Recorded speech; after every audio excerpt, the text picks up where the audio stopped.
Venus nombreux encore une fois à ce webinaire qui s'inscrit tous les mois. On fait un webinaire sur une thématique particulière autour de la solution ISN et pour partager avec vous des points de vue ou des points particuliers sur notre expérience ou le regard que l'on peut avoir sur les différents métiers dans le monde de la supply chain et du textile en général. Donc aujourd'hui, on va partager avec vous une vue que l'on a un travail que l'on fait avec Eden Park sur justement toute la gestion de leurs approvisionnements et l'accent qu'ils ont mis avec un focus tout particulier sur la gestion des matières premières et l'approvisionnement des matières premières pour leurs fournisseurs de produits finis. Donc dans un premier temps, je vous propose d'écouter Anne Vallier, qui est la responsable achat et logistique d'Eden Park, qui, sur une petite vidéo d'1 minute, va vous faire partager son expérience. Quelles sont vos principales contraintes logistiques inhérentes à votre métier? Alors, comme toutes les sociétés textiles, les contraintes les plus importantes sont la saisonnalité, avec des pics très importants une fois sur la saison d'été et une fois sur la saison d'hiver. Et surtout, les flux amont qui proviennent du monde entier, de différents fournisseurs et même les flux interfournisseurs. Alors, quel type de solution avez-vous mis en place pour optimiser votre process et pour quel résultat?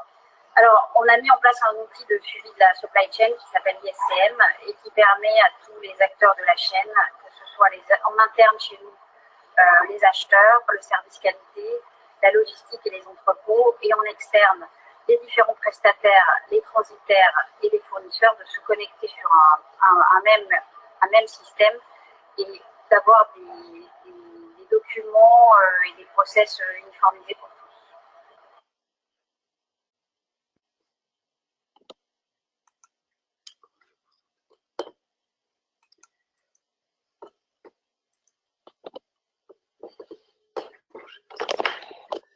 Voilà, donc voilà ce premier retour d'expérience d'Eden Park. L'accent a été mis en effet avec eux donc sur toute la fluidité qu'il peut y avoir autour de la gestion des approvisionnements avec des fournisseurs externalisés et loin bien sûr qui vont travailler sur des fuseaux horaires, enfin le métier que vous connaissez parfaitement.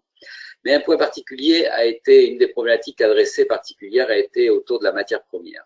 L'enjeu était multiple évidemment. Et on se rend compte aujourd'hui que toute cette notion de suivi et de coordination des flux en approvisionnement des matières premières devient une vraie réalité.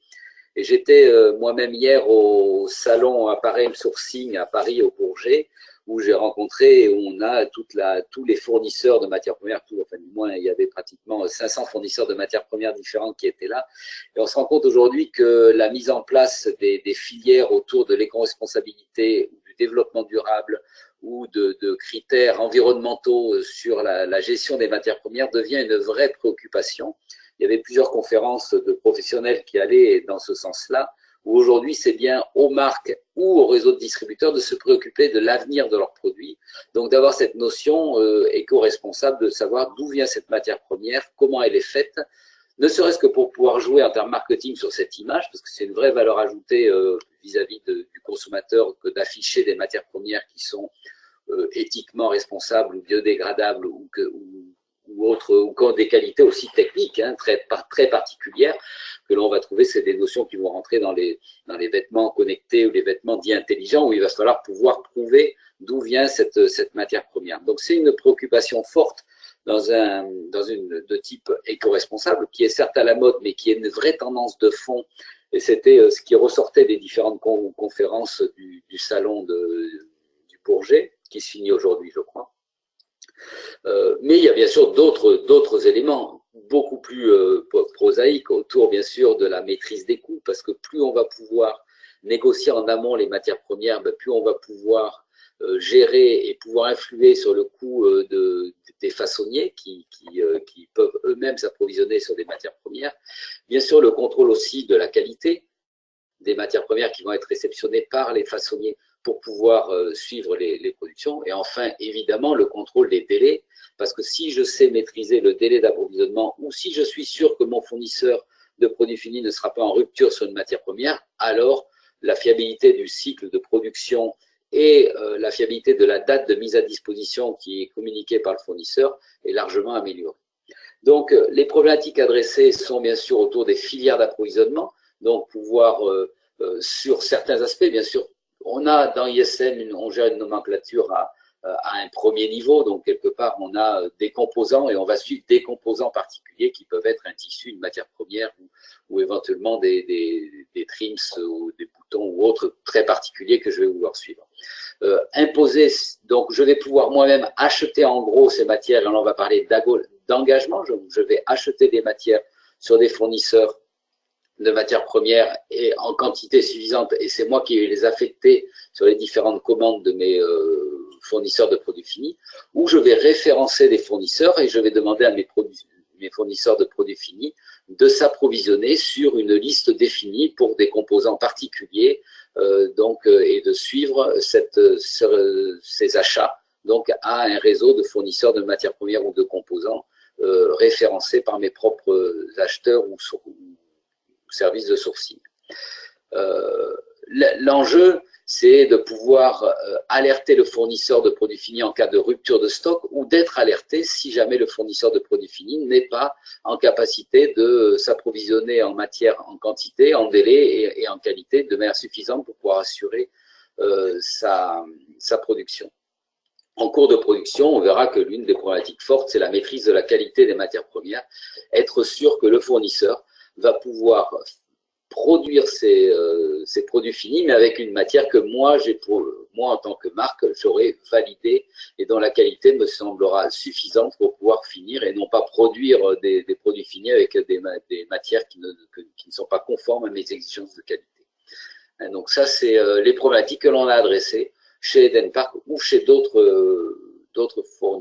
clients, comme on en parlera tout à l'heure. Donc, toutes les problématiques fonctionnelles que l'on va avoir, c'est de gérer la relation entre les différents fournisseurs, mes fournisseurs de produits finis et mes fournisseurs référencés type et typés matières premières. Je vais pouvoir gérer des filières d'approvisionnement sur des composants ou des matières, je l'ai dit tout à l'heure, et de pouvoir afficher à mes consommateurs ou à mes distributeurs que la matière première, que mon produit fini est bien composé d'une matière première définie, type coton biologique, et que je suis capable d'afficher tous les certificats d'approvisionnement ou tous les principes d'approvisionnement autour de ces produits. Gérer les engagements entre fournisseurs, être sûr que j'ai un fournisseur de produits finis à bien passer commande à mon fournisseur de composants, référencé ou pas, sur engagement ou pas, mais que les délais dans lesquels il a fait sont conformes avec le plan de production ou le plan d'approvisionnement qu'il m'a mis, qu'il a défini et qui était quasiment contracté lors de la confirmation de l'ordre de fabrication, de l'ordre d'achat, pardon. Et enfin, la maîtrise de la qualité des matières premières, parce que je vais pouvoir imposer des contrôles sur les matières premières à différentes étapes, des contrôles qualité à toutes les étapes du cycle de production qui m'intéresse de suivre, et notamment une qui va être la réception de la matière première, je l'ai dit tout à l'heure. Alors, avant de rentrer dans la démonstration et de focaliser la démonstration sur la partie gestion de la matière première, je voulais juste partager avec vous une petite vidéo de 2 minutes qui va vous permettre d'avoir une vue globale et transversale du process ISCM. Le marché concurrentiel du prêt-à-porter et de la mode en général impose une pression commerciale de plus en plus forte. L'enjeu est d'être capable de répondre aux demandes spécifiques de chaque client, alors même que la production peut être externalisée à l'autre bout du monde. C'est là la force du portail fournisseur ISCM, qui harmonise le suivi des approvisionnements et la planification entre tous les acteurs. Les commandes sont soumises aux fournisseurs pour confirmer les coûts, les quantités, les dates de réception des matières premières ou des produits finis. Les échanges permettent d'identifier au plus tôt les contraintes de production pour valider les jalons de suivi. ISCM permet de mobiliser chaque acteur sur un objectif commun. Via une interface sécurisée, le fournisseur saisit ses contrôles qualité pour valider le lancement de la production, mettre à jour son suivi et informer l'approvisionneur en temps réel.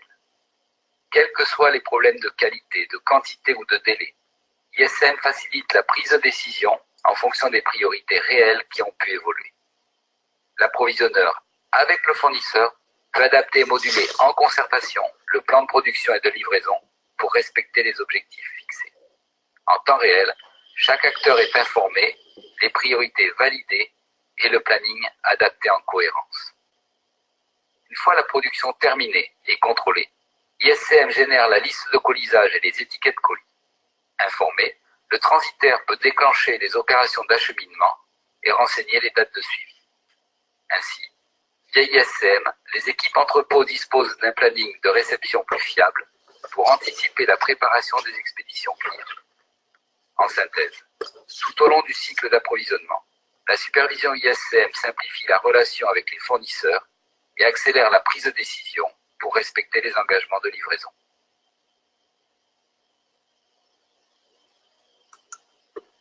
Voilà, donc cette solution a été mise en place chez tout un ensemble de clients. Hein. On peut citer Petit Bateau, où la problématique de matière première a été un focus très fort tout au long du projet, parce qu'évidemment, la gamme Petit Bateau destinée à la petite enfance nécessite des contrôles de toxicologie ou des contrôles particuliers pour pouvoir garantir que les vêtements vont pouvoir être portés par nos bambins. Eden Park, on en a parlé, on travaille aussi chez Hermès qui a mis en place tout un ensemble de suivi de contrôle matières premières qui peuvent être extrêmement chers dans le cas notamment de cuir particulier et qui nécessitent par rapport aux approvisionnements un contrôle à la fois sur les quantités et sur la qualité qui est extrêmement fort. L'idée de la gestion de la matière première est aussi d'éviter tout ce qui peut être autour de la contrefaçon par rapport à des stocks de matières premières que pourraient conserver d'une manière abusive ou du moins, on sait que ça peut arriver par les fournisseurs et qui peuvent réutiliser cette matière à d'autres fins. Chez Armorlux, on a mis en place ISCM dans le cadre d'un contrat avec la police nationale où on allait jusqu'au suivi donc de la filière d'approvisionnement du coton biologique sur des labels de type Max Havelaar qui permettaient de suivre aussi les filières, d'être sûr que que ce soit les producteurs de coton ou les fabricants de produits de polo ou autres étaient faits dans le cadre d'entreprises éco-responsables et type développement durable. Donc ISCM permet bien sûr d'alerter au plus tôt à tout écart, on l'a vu, autour de la matière première, de tout ce qui va être donc des ruptures de stock ou des non-commandes de matière première qui, dans les délais suffisants pour pouvoir ensuite la réceptionner et fabriquer, d'évaluer des risques par rapport à des problèmes de qualité, de délai ou de qualité ou de délai au sens large, de proposer des alternatives si jamais je n'ai pas comment je vais pouvoir faire, si je n'ai pas la quantité suffisante, mais comment je vais pouvoir séparer mes commandes, les splitter, pour pouvoir produire une première partie et renégocier un délai particulier sur une deuxième, mais ce qui va permettre vis-à-vis de ma logistique aval, donc de la distribution, de pouvoir choisir aussi les clients à qui je vais pouvoir livrer avec plus de priorité les produits que j'ai pu réaliser avec la matière qui m'a été affectée. Tracer les décisions, tirer les enseignements, donc cette notion d'amélioration continue et d'apprentissage autour des échanges et de la traçabilité que l'on va pouvoir avoir. Donc sur la démonstration, en quelques mots pour remettre du contexte, on va vous faire une petite présentation et focaliser sur la matière première, c'est le thème de ce matin, sur 3 grandes étapes. Donc, en amont de la confirmation, vous l'aurez compris, est une étape clé du passage quasiment contractuel entre le fournisseur et l'approvisionneur où vont être décidés tous les éléments de la commande, en qualité, quantité, délai, contrôle qualité nécessaire, les différents jalons, notamment les dates de mise à disposition qui est très très importante pour pouvoir ensuite organiser l'acheminement. Donc en amont de la confirmation, l'approvisionneur va affecter la matière première qu'il a lui-même engagée. Donc sur cette notion d'engagement, il va pouvoir affecter la matière première aux OA qu'il soumet au fournisseur.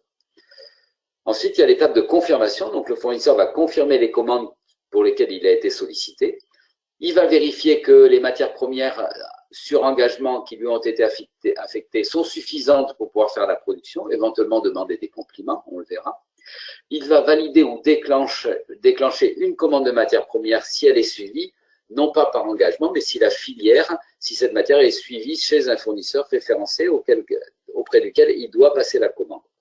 Une fois que ces contrôles sont faits sur les matières premières, il va pouvoir valider et accepter les conditions de sa commande est rentré et validé, confirmé, donc à son approvisionneur qu'il a bien pris en compte toutes les composantes et toutes les exigences attachées à cette commande. Et qu'il a tout pour pouvoir travailler en termes de délai, de quantité, de documents techniques, etc.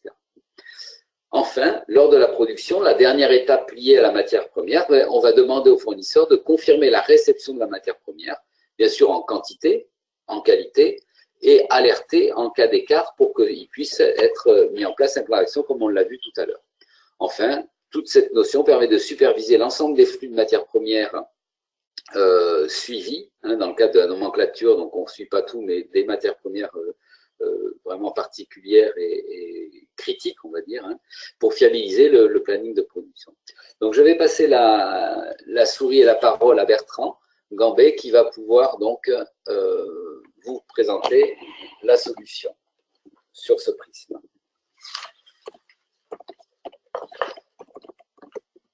Donc ISM est un portail sécurisé, donc la première étape bien sûr c'est de se connecter avec un login mot de passe qui est propre et chacun des acteurs aura accès à un périmètre fonctionnel de l'application.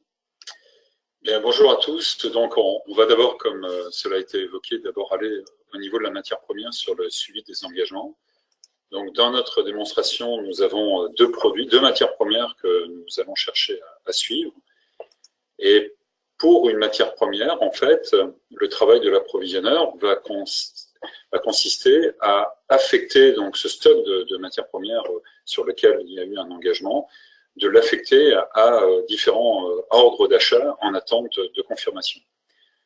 Donc, on peut voir ici en fait la quantité qui reste disponible et que l'on peut affecter sur différents ordres d'achat. Donc, je vais sur un ordre d'achat affecter une quantité, mettre à jour, et on peut constater qu'effectivement le stock a été décrémenté de 10 unités.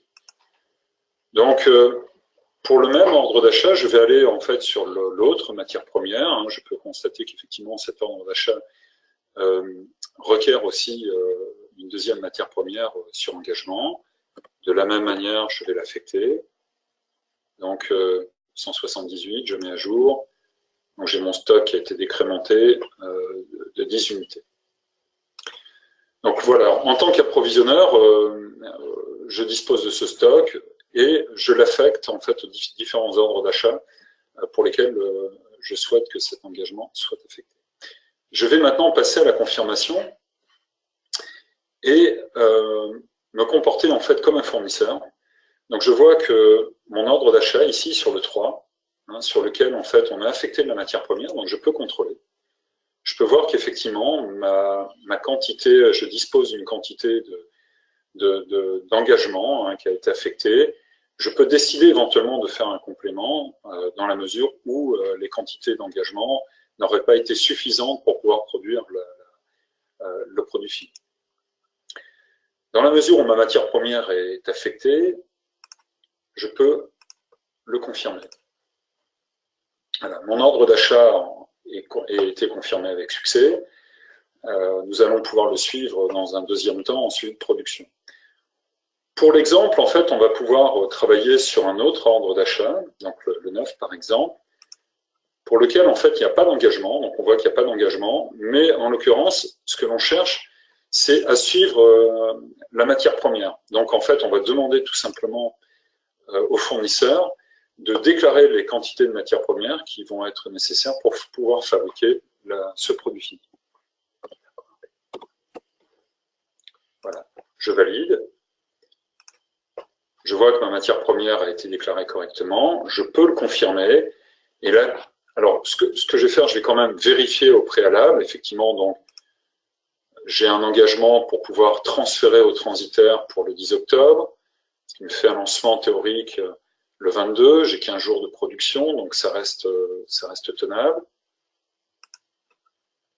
En termes de prix, je peux constater qu'effectivement, les prix sont corrects. J'ai vérifié au niveau donc des quantités, donc je peux là aussi voir la grille des quantités. À partir du moment où tous les éléments sont satisfaisants, je vais pouvoir de la même manière le confirmer. Donc l'ordre d'achat 9, donc il a à présent disparu de la liste, il est passé en suivi de production. Donc juste pour pouvoir illustrer en fait le principe de l'association de matières premières, ce qu'on peut constater, c'est qu'il y a eu 3 ordres d'achat de matières premières. En fait, les 2 premiers sont plutôt des ordres d'expédition. On voit que le premier donc, est attaché à l'engagement 3 et associé à l'OA 3, hein, qu'on a confirmé dans un premier temps. De la même manière, le deuxième, engagement 4, est toujours l'ordre d'achat 3. Et enfin, on a confirmé l'ordre d'achat 9. Et on voit qu'effectivement, il y a eu, qu'il n'est pas associé à un engagement. Donc on a ce troisième, et là, pour le coup, c'est en effet un ordre de fabrication qui sera demandé.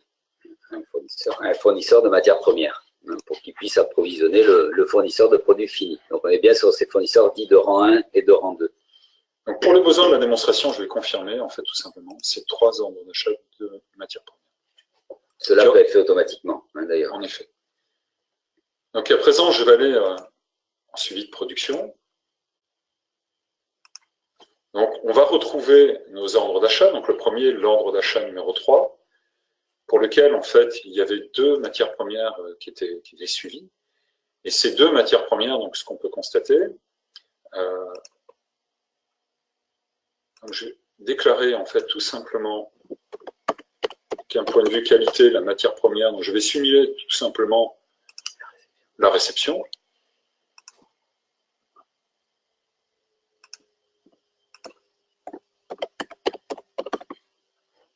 Voilà, donc je simplifie hein, le principe de validation, ce qui va me permettre maintenant de déclarer la réception de la marchandise, donc de la matière première. Donc je déclare tout simplement la date réelle ce même jour, et je vais déclarer qu'effectivement on a bien reçu. Alors on peut gérer à plusieurs décimales, jusqu'à 4 décimales. Là pour l'occasion on a déclaré 2 décimales, et en fait j'ai 10,2 mètres carrés de reçu. Voilà, donc on voit ma réception est conforme. Je vais maintenant déclarer la réception de ma deuxième matière première. Donc de la même manière, je vais la déclarer pour le jour même. Et là, par exemple, on va déclarer qu'on a reçu 9,80. On n'a pas exactement reçu la quantité, donc c'est tout à fait possible. Voilà. Et par rapport à ça, donc, une fois que j'ai déclaré ma marchandise, je vais pouvoir continuer le cycle. Ce qui est à remarquer, c'est que dans la mesure où je n'aurais pas reçu suffisamment de matières premières, je pourrais faire des demandes de complément, en l'occurrence de faire des commandes de matières premières de complément aux fournisseurs de rang 2. Donc, on est sur l'OA3, ma matière première a été reçue, elle a été fabriquée, donc je vais rentrer après sur des problématiques de contrôle qualité, qui sont là liées aux produits finis, aux produits finis en effet.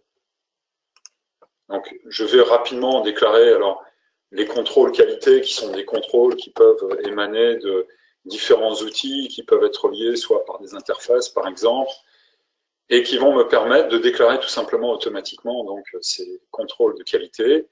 Et je vais avoir mes 2 jalons, donc des contrôles qualité qui sont liés au jalon de OK Production pour lancer la production, et un jalon d'expédition. Donc, en l'occurrence, mon ordre de fabrication pourrait être expédié en l'état. Donc, si on est sur, on va voir à présent le deuxième ordre de fabrication, qui était l'ordre de fabrication 9, qui avait été confirmé. On voit de la même manière qu'en fait, on a donc de la matière première qui est attendue. Donc, je vais de la même manière déclarer la réception de ma matière première, disant qu'elle est conforme d'un point de vue qualité. Je vais pouvoir déclarer la réception exactement sur le même principe que tout à l'heure.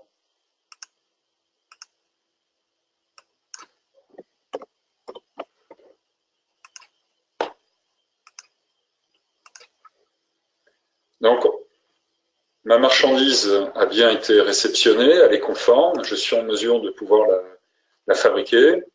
Et à présent, je vais pouvoir renseigner les différents contrôles qualité, donc simuler le cycle de fabrication.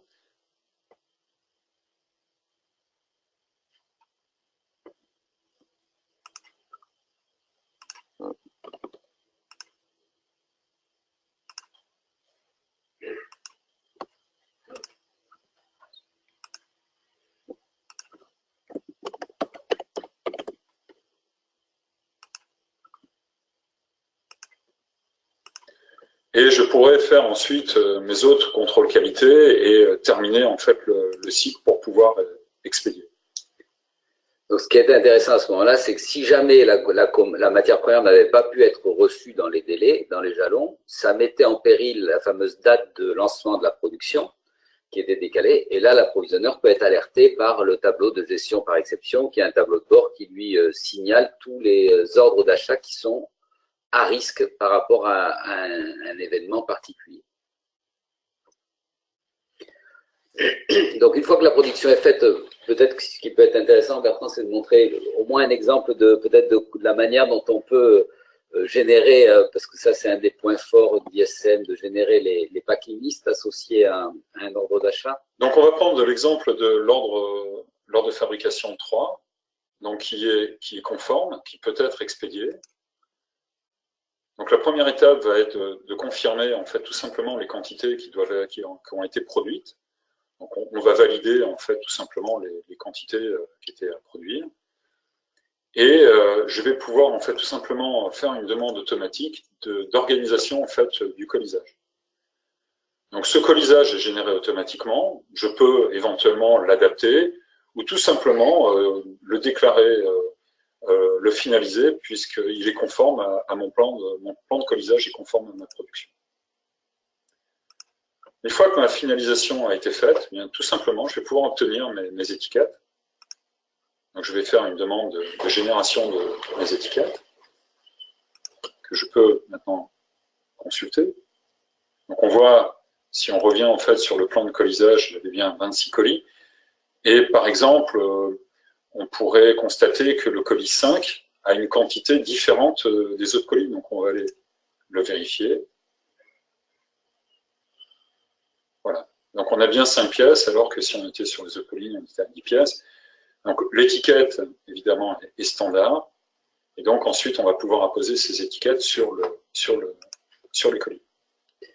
Donc, ça veut dire que tous les fournisseurs qui travaillent avec ISCM pour un même client ont le même format d'étiquette, ce qui simplifie largement, bien sûr, la vie à la réception et même pour la préparation des expéditions qu'on ne traitera pas là parce que ce n'est pas l'objet. Mais ça veut dire qu'aujourd'hui, tous les produits qui ont été produits et qui ont été mis dans la liste de colisage ont été faits avec la matière première qui a été reçue dans les temps et qui a été contrôlée en termes de qualité dans les délais impartis, qu'elle soit d'un engagement, c'est-à-dire d'un stock que je gère moi-même chez un fournisseur ou dans mes propres entrepôts, comme le fait Petit Bateau, où ils gèrent eux-mêmes une partie de leur stock sur engagement, donc ils achètent une partie de la matière et ils la redistribuent à la fournisseur, ou pour d'autres clients qui font fabriquer en masse des matières premières chez les fournisseurs 32, des entrepôts desquels partiront donc cette fameuse matière première vers les futurs fournisseurs de produits finis. C'est ce qu'a montré Bertrand quand il a confirmé les 3 lignes de commande de matières premières au début, puisque c'était des ordres d'expédition sur les engagements qui avaient été affectés pour les commandes. Donc, voilà ce qu'on peut dire rapidement. Donc, c'est une application qui est extrêmement ergonomique, qui est adaptée au jargon des différentes personnes. Bien sûr, elle est disponible en multilangue pour les fournisseurs distants ou pour les gens qui vont travailler sur différents aspects. L'idée est que chacun puisse travailler sur les mêmes informations. La saisie de la donnée à la source permet de fiabiliser cette information-là et de pouvoir surtout centraliser l'ensemble des données pour un même ordre d'achat. Chaque acteur pouvant voir, bien sûr, en fonction de ses droits et de ses habilitations, va avoir la même chose que tout un. Donc, ça permet à tout moment de pouvoir avoir en mémoire et de pouvoir superviser l'ensemble de tous les événements qui sont passés sur un ordre d'achat. Et plus on avancera, plus on fiabilisera le reste le plan de surveillance ou la supervision de cet ordre d'achat jusqu'à la date de mise à disposition, qui est la dernière étape que le fournisseur va devoir donc assurer, puisqu'après c'est la partie transitaire qui prendra le relais. Donc, à l'issue de la liste de colisage, le fournisseur, la dernière étape qu'il aura à faire, c'est de pouvoir, et automatiquement le transitaire sera alerté que cette quantité est à aller chercher donc sur son site de production. Donc, voilà brièvement donc, différents aspects liés à la matière première qui peuvent être gérés à travers l'ISCM. Pour conclure, donc on parlait des différents acteurs, je pense que c'est rapidement, hein, donc ISCM va, bien sûr, on a vu l'ensemble des commandes hein, va être importé depuis les ERP dans ISCM. L'approvisionneur donc va, avant de soumettre les commandes à ses fournisseurs, soit des fournisseurs de rang de produits finis ou des fournisseurs de matières premières, va pouvoir donc faire les engagements, donc saisir les engagements, affecter la matière première aux fournisseurs ou soumettre donc aux fournisseurs de produits finis les différentes commandes.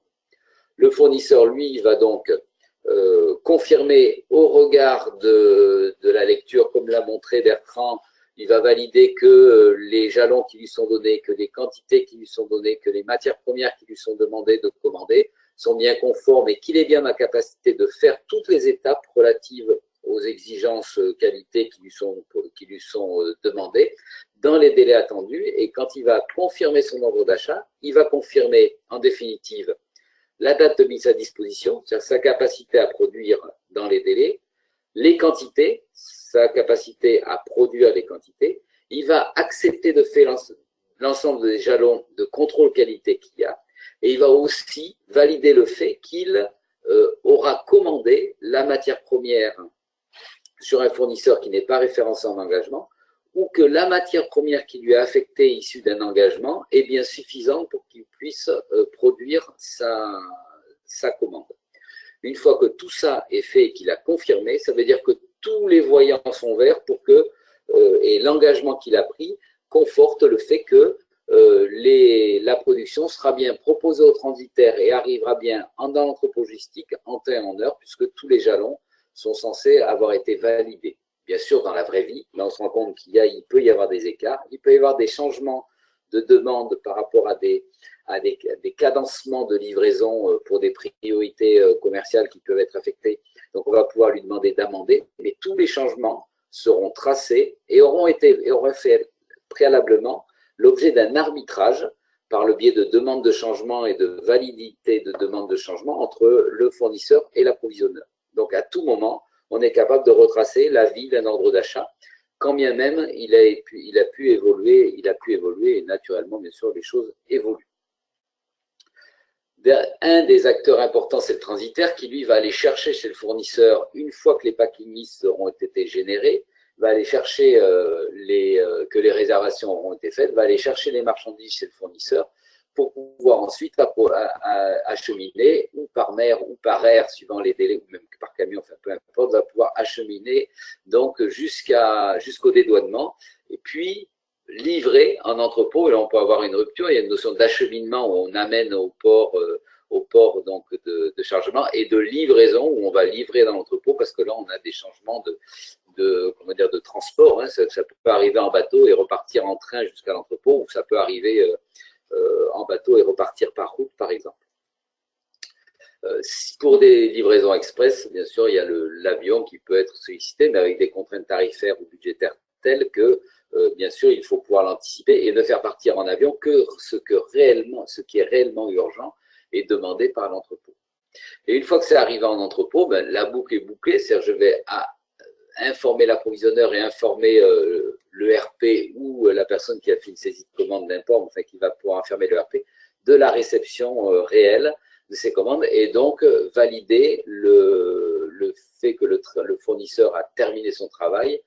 Si jamais il y a des problèmes de contrôle qualité à la réception entrepôt, ben, il va pouvoir s'ouvrir un litige avec le fournisseur, et là, via ISM, on a tous les éléments pour pouvoir instruire un dossier de litige, tous les éléments historiques qui vont être faits pour expliquer pourquoi ce qui est vu comme un défaut qualité est un réel défaut qualité par rapport à ce que le fournisseur avait lui-même déclaré, ou au niveau du contrôle, ou au niveau de son suivi de production.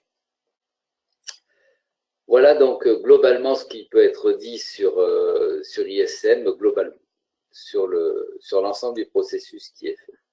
Pour que, et l'idée est bien là, que la commande d'achat soit réceptionnée conformément en termes de délai, de conditions, de qualité, et bien sûr parce que c'est ça qui fait le fait que la maîtrise des coûts est au prix de l'ensemble de ces contrôles-là, qui sont très fastidieux si on n'a pas un outil centralisé pour pouvoir le faire. et qui nécessite de manipuler énormément de mails, d'Excel, de travailler, de se réunir, puisque pour animer la communication entre les services qualité, les services transport, les services approvisionnement, les services sourcing et les fournisseurs. Là, aujourd'hui, tout ce qui se fait dans l'entreprise en communication transversale peut s'articuler autour d'ISM, où chacun, avec sa propre interface, va voir les données qui l'intéressent, mais va pouvoir aussi superviser l'ensemble des tâches en amont ou en aval de sa propre étape ou de son propre périmètre. Voilà ce qu'on voulait partager avec vous aujourd'hui. Par rapport au délai que l'on avait fixé à midi et quart, donc on a voulu des webinaires qui soient très courts, mais il reste 5 minutes de questions-réponses si il y a des points particuliers à voir ou à approfondir. On est bien sûr à votre disposition pour organiser une démonstration un peu plus large et qui va dépasser le propre cadre de cette gestion de la matière première. Et on vous invite au prochain webinaire qui aura lieu le 12 octobre sur un thème « Comment concilier les engagements commerciaux avec les contraintes logistiques ».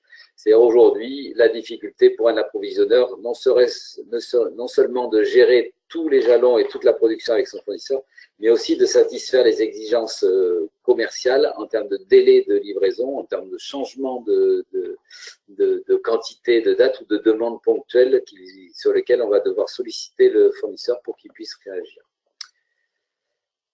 Voilà. Je remercie tout le monde pour sa participation et je vous dis au 12 octobre pour le prochain webinaire. Merci à tous.